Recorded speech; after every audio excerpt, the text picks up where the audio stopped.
welcome back. Greenville Family Partnership is celebrating a birthday. They are 30 years old, and I want to welcome a very dear friend, Carol Reeves, who is the CEO. She's executive director, and you've been a part of Greenville Family Partnership almost from the beginning. From the beginning, yes.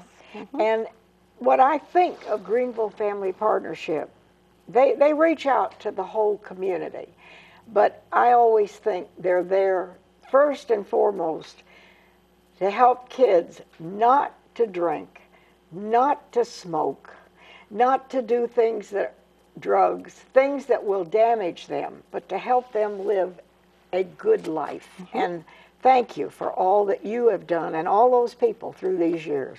Well, thank you for helping us get the word out. And you reach out to everybody, but Yes. I think mainly of kids when I think of you. Well, we are a youth advocating organization. We really believe fully in our mission, and that's to keep kids off of tobacco, alcohol, and other drugs by partnering with their families and community to help them reach their full potential. And young people growing up really do not understand. They don't have the brain power yet. No prefrontal cortex developed enough to understand that the decisions they make now, the decisions they make in 5th grade, 6th grade, throughout high school, will affect them the rest of their life if they're not smart about the way they learn to make their decisions. So it's not something that is comes second nature to them. It's not something that comes second nature to parents to really start talking to them young enough in today's world. The world has changed. What they're up against has changed. Oh, they have things that you and I wouldn't dream of.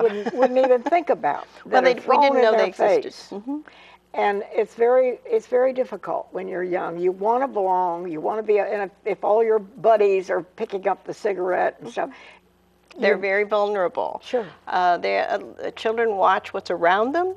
They absolutely observe adults, and they want to do what adults do. They want to do what they think is cool, what they see in the movies, what they see modeled for them. It's perfectly natural.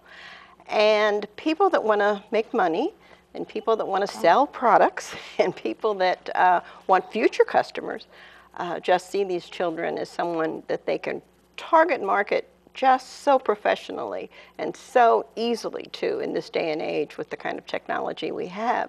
That's made it harder for children. There's not as much protective factors around them. It's made it hard for families. It's made it very hard. So now what is your advice to parents? What should, aside from talking to their kids, what do you? Well, parents should take the time. There's nothing more important than our children. They come before everything. They're God's gift to us. They're placed in our care for a limited period of time. And then the world begins to influence them. And the order of things is that they will go out and make their own decisions and make a change and give back to the world and live a good life. Parents have to realize in this day and age that there's so many more dangers, pitfalls, and boundaries that need to be put out there for kids at a younger age. We want to believe and think that they're naive and that they don't know about these things yet. They do know about these things. They just don't more know than we do. Right. They just don't know the accurate information. Yeah. And unless you establish a relationship in being the resource for them, they're going to find it out somewhere else. They're going to find it out from a friend, on the internet, on their smartphone, movies, TV, everything around them is it's not filtered. And if parents aren't informed, they're not a very good filter.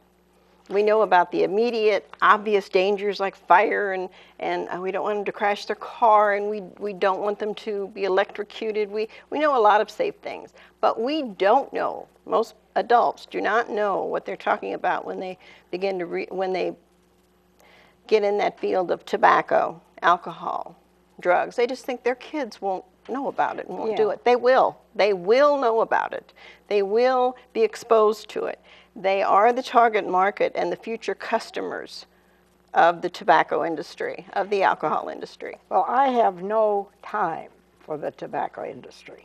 And if you kill off the people who use your product, and you've got to reach out and bring in new people, or Replacements. you will be out of business. And now they've come out with the electronic cigarette. And I was in a store the other day, and there was a young man there, and these are expensive. And he was a young man, and he was standing there, and I never saw him before, and I couldn't help it. And he was picking up this, and I said, "Oh, do you smoke?" And he said, "Well, I used to, but I quit smoking, but now I use these, and they're safe." And I said, "Oh, think twice, don't do that." Right. Well, that was very good advice. I know, but I never saw him before. And he probably thought I was an idiot. But this is the kind of information that's getting out to the public. Well, the electronic cigarette industry has just exploded in the last 18 months. It went from a very small, almost kiosk type industry into a probably a $2 or $3 billion a year industry in 18 months. So just stop and think about that. That is very good marketing. That they saw a way to get in, and they did. And no one knows. Cheap. Oh no, they're expensive. They're. I looked at the sign that he was picking up the product, and I looked at it. But they're making them shocked. very cool and very. And vaping is just the new buzzword among the young people. That's because they're seeing, watching. They now have representatives that are representing their product that are on TV all the time and in award shows, and they see them vaping, and they have vaping rooms now. And so we've got a whole new. I'm dreading walking this pathway again, but I will. But in the meantime, even with tobacco, we've made such great progress right here in South Carolina, where it's very hard to make progress. But we have reduced teenage smoking from 24% to right around 15% in just about 4 short years. And that's with minimal amount of money put to it. That's very grassroots driven. That's very much with education and word of mouth. The city of Greenville was a great leader in passing an ordinance that reduced the places that kids will see smoking. And it works. We know it works. We raised the cigarette tax, so that made them more expensive. We've got to go further. We have the lowest cigarette tax in the nation, I think. Yes, we did. Well, no, we had the second lowest. And we could certainly up that tax a little bit. Yes, yeah. and I think everyone kind of knows that. I think everyone in general, the majority now know the danger of smoking. It's not disputable in any way. The science is there. It's time for Malden and Greer and Fountain Inn and Travelers Rest and the county to follow suit, do the right thing, and restrict so that we're better protected. It's certainly a health issue. It's certainly, we do know, we have the proof, we have the data. It reduces the heart attacks that present at the emergency room, reduces the amount of ear infections, asthma attacks, people having allergic reaction. All this data is in now that we know it works. It doesn't close any restaurant because you can't smoke. You will gain patrons who feel more comfortable, less smell. We know the dangers now of third-hand smoke, even of contamination of people serving the food. So it's time, and we'll work real hard on that. And you have special programs for kids. I know when there are athletic events in the high schools, you have some young people who go and, I don't know, do they give out literature to their fellow classmates? But they also, it's word of mouth. They talk to their peers. They're willing to stand up for what they believe in. They understand. They've been working right alongside of us, so they're ready to tell them. Okay, where do you get these teens, and do you have room now? Spring is here, school will be soon, before we think about it. Do you have internships? Do you have ways that you can reach some of these kids? We do have internships, and they have to apply. And we will be taking on probably and replacing, because they move. Yeah, sure. We keep them usually through their junior year of college. All right. We start them a lot of times as young as they're going into their freshman year of high school. So we have them for a long time, and they come and spend as much time with us as possible. That's wonderful, Carol. So we have a phone number there, and if you're a young person or maybe you're a parent, you want to get involved, you want to learn more about Greenville Family Partnership, or maybe if you are a young person, you'd like to find out about being a part of it and being helpful. Be sure, there's opportunities out there that you won't know until you reach out and ask. And you have, do you have classes for parents? We do. We have parenting classes. We have programs for parents that are called the Conversations That Count, how to talk to your children, how to get more information.